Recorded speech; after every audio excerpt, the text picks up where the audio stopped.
me recognize the presence of my brother, Honorable Paul Kabuswe, standing in for His Excellency, President of the Republic of Zambia, Mr. Hakainde Hichilema. Ishine Shafuewo, Bamwene Senior Chief Chiwala,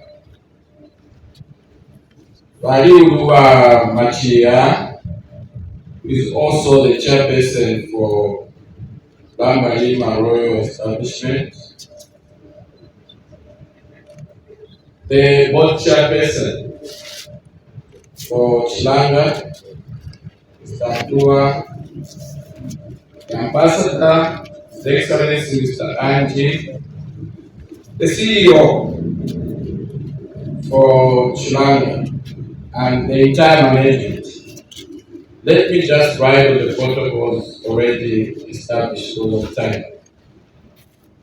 I've always said that in situations and time like this one, I'm just forced to read the speech because I always want to speak from my heart. What I'll do is that I'll say something from my heart and then read the speech for the sake of the media. It's important to remind ourselves and take a walk into the past and see where we are coming from, where we are going as a country. It's extremely important. Because if we don't remind each other, we end up missing the point and not knowing what we have achieved. As Minister for the Province, I want to say thank you, and I will continue saying thank you to President Hakainde Hichilema for walking his talk when it comes to bringing Copperbelt back in the Champions League. And for sure he has demonstrated and he has walked the talk the past 3.5 years. I'll quickly just remind ourselves, just a little about 4 sectors or 5 sectors, and I'll be out of your way. Let me start with the sector, because if I don't talk about these things, I will not balance the equation with what we are doing here today. Let me start with the sector which the President calls the best equalizer. This is education.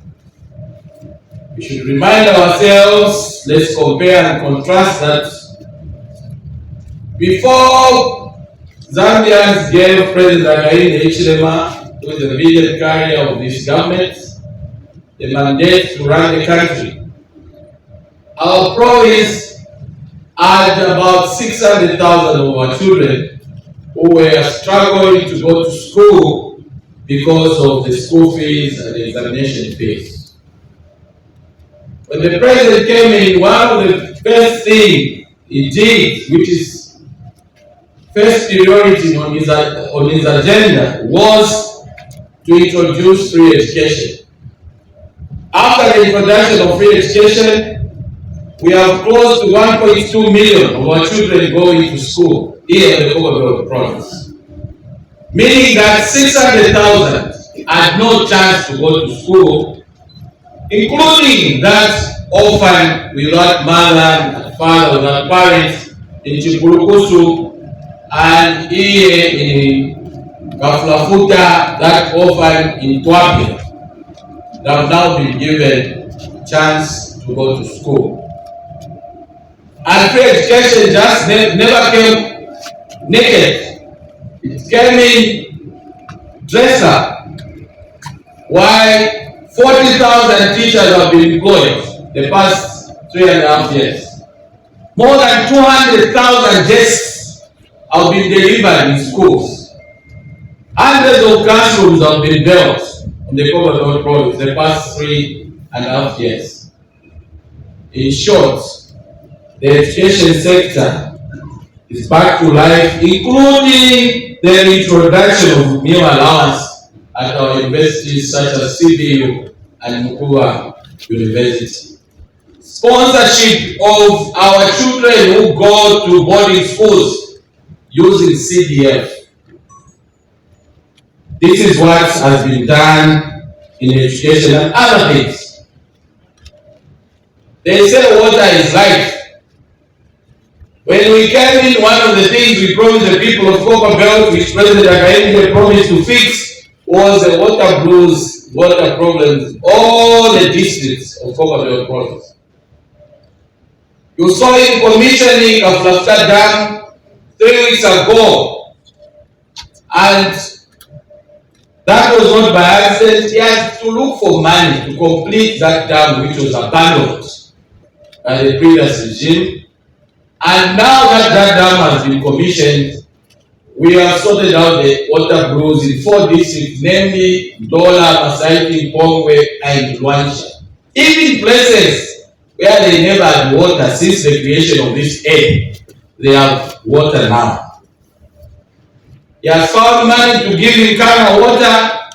They are busy working day and night to sort out the problems of water in Kitwe, Karushi, and Chambeshi. They have found money and gave it to Mulonga Water. They are busy sorting out water blues in Chingola, Mufrira, and Chirawombe. By December going forward, almost all these districts will have water. Let me talk about the road network. Copperbelt was given a road deal when it comes to road network. Wherever you wanted to go, you will think there was war. The first one is the Ndola Chilanga Carriageway, where we have managed to have a brand new road from Masangano to Fisenge, brand new road from Fisenge into Luancha. The other one is the commissioning of a new road from Chingola passing through Chirawombe to Kasumbalesa. The other one is the road which was worked on by the unique government, Ndola Sakanya Mufrira Road up to Mokambo. The contractor is on site and it will be finished earlier than expected. The other one is the notorious Chiruma Road, the first ever concrete road in Kitwe, which has been completed and will be commissioned in the next few weeks. He has given us several township roads which we are going to work on.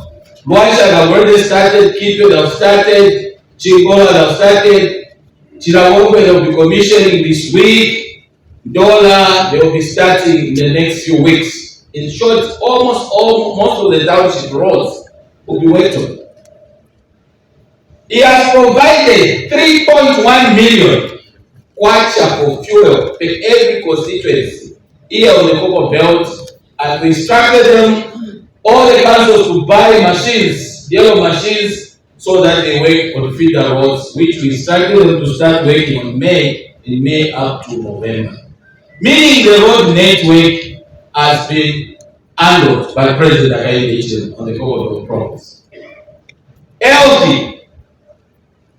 We have 2 major hospitals, Ndola Teaching Hospital and Kitwe Teaching Hospital. Those days when you are referred to Ndola Teaching Hospital, the first thing to greet you were potholes that you ate at Ndola Teaching Hospital. If you go there today, after the coming of President Hakainde, we have put up brand new road network and state-of-the-art car park at Ndola Teaching Hospital. The entire hospital is being renovated. I like the way it used to be. I'm sure everyone knows that the bad smell coming from there. Today it's not there. We are doing the same at Kitwe Teaching Hospital, where we have put even a brand new hospital plant. We are doing the same at Karushi Teaching Hospital, same formula. He has given us 4 state-of-the-art level 1 hospitals the past 3.5 years. One in Chifuru with modern equipment, one in Bwanamkubwa with modern equipment, one in Chambori, one in Chimwemwe, one in Chirawombe. We have been given the first ever cancer hospital in the history of this planet Earth, which will be completed in December. As you go to Kitwe, just at the airport road there, you've seen the building they are building this side. That is state-of-the-art cancer hospital with modern equipment, and the going of people to India, I think, will be minimized after that hospital is completed. More than 18,000 health workers have been employed, and we've got a lion's share of almost 3,000 health workers given to Copperbelt province. We are sitting at 85% to 90% when it comes to drugs. We found drugs at 43%. Even Panadol, they used to give us prescription. Now we have the medicines in hospitals. The elephant in the room, the mining sector, which has brought us here today. That's why the Minister of Mines is here as well. The entire mining sector was upside down. It was dead. KCM was in the mortuary. Mopani was in intensive care unit. 28 shaft in Rwanda was at the graveyard because it was closed 23 years ago. After 3.5 years, KCM is back to life. They have already paid suppliers and contractors waiting for their money for many years to the tune of $240 million. Mopani is back to life. The production graph is going up. They also paid all the contractors and suppliers, including Kitwe City Council, which was paid $87 million. And in return, they also paid their retirees who were not paid for many years. 28 shafts in Rwanda. It will be opened earlier than expected because the taking out of water there, I think, is faster than expected, and we will create not less than 4,000 jobs. In short, the mining sector is back to life. You saw the president come and commission the drilling of the shaft at Uganda 2 weeks ago, and today he's here, represented by the mines minister, to finish this equation. When you bring the economy back to life, you expect a lot of jobs, you expect a lot of activities, meaning that infrastructure will be needed. In return, we will need cement, more cement than we used to have. That's why we are here. So the commissioning of this upgraded plant, which will now be producing 1,500 metric tons from 500, just adds up everything, and the economic equation of President Hakainde on the Copperbelt province is almost 99.99%. I think you can clap for him. It means people have access to cement. They will have houses. Jobs have been created also even here. And let me just say, as the minister of the province, that first period when it comes to these jobs should be given to the people of Kapafuta and the people of Ndola. Meaning jobs. But this social sana. Why do you show them? So I mean each job, that's what I mean. I think I wanted you to bring you to speak so that you can see where we are coming from and where we are and where we are going. Let me now read the speech quickly and I'll be out of your way. It is both an honor and privilege for me to stand before you today and welcome you to the Copperbelt province and to Ndola in particular, for this significant occasion to launch the upgraded Kiln 1 at Chilanga Cement Ndola plant and the new line production line. The people of Copperbelt province, and indeed myself as provincial minister, and eternally grateful to the President of the Republic of Zambia, Mr. Hakainde Hichilema, for his tireless and visionary efforts in breathing new lease of life to the Copperbelt. Distinguished guests, ladies and gentlemen, for years, this kiln one produced a respectable 500 tons of clinker cement per day.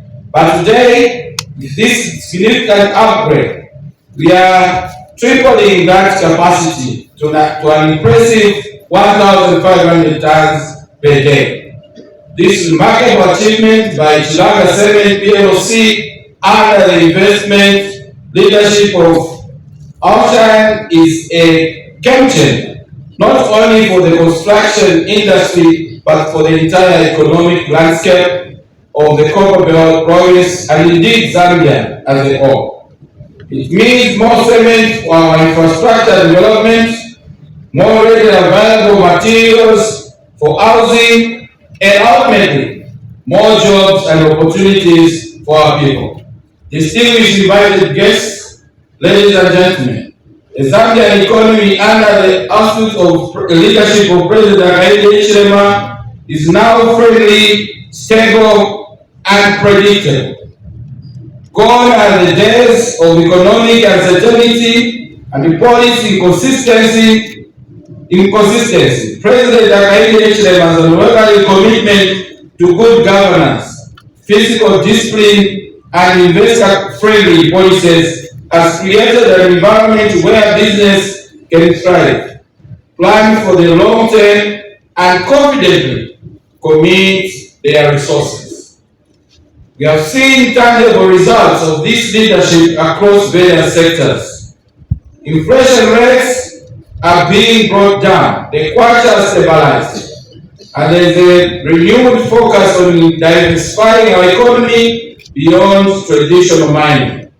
This is why we are in the Copperbelt, the Copperbelt province continue to be immensely grateful to President Hichilema for revival of our beloved province. Not only are we witnessing a resurrecting in our foundational mining sector, with new investments and increased production, but we are also seeing a vibrant rebirth in our manufacturing industry, with Chilanga Cement PLC being a prime example. To the management and staff of Chilanga Cement, I extend my heartfelt congratulations on this monumental achievement. Your vision, dedication, and investment are truly commendable. May this upgrade kiln one be a symbol of continued success and a catalyst for even greater contribution to our nation's development. Finally, I'll be failing if I did not acknowledge the invaluable support we have received from our reverend traditional leadership. Let me say, bamweni bachiwalo bakupera amakampani y'ompundo kwakongera. In short, I'm saying we are grateful for the support you are giving to all the companies in your chiefdom, and I've seen you've given land even to other new companies to open the industry. We are also grateful to the chairperson of Langa Lima Law Establishment for the support you've given us when it comes to the Constitution amendment. Our clergy, our students, the academic marketeers, bus and taxi drivers in the ongoing Constitution amendment process, which we had yesterday in Kitwe. Thank you for the submission of supporting the government. Their wisdom, guidance, and commitment to national development have been instrumental in fostering an environment of constructive dialogue and progress. With these few words, I want to say congratulations once more to President Hakainde Hichilema for bringing Copperbelt back in the Champions League, and congratulations to Chilanga Cement PLC. Thank you.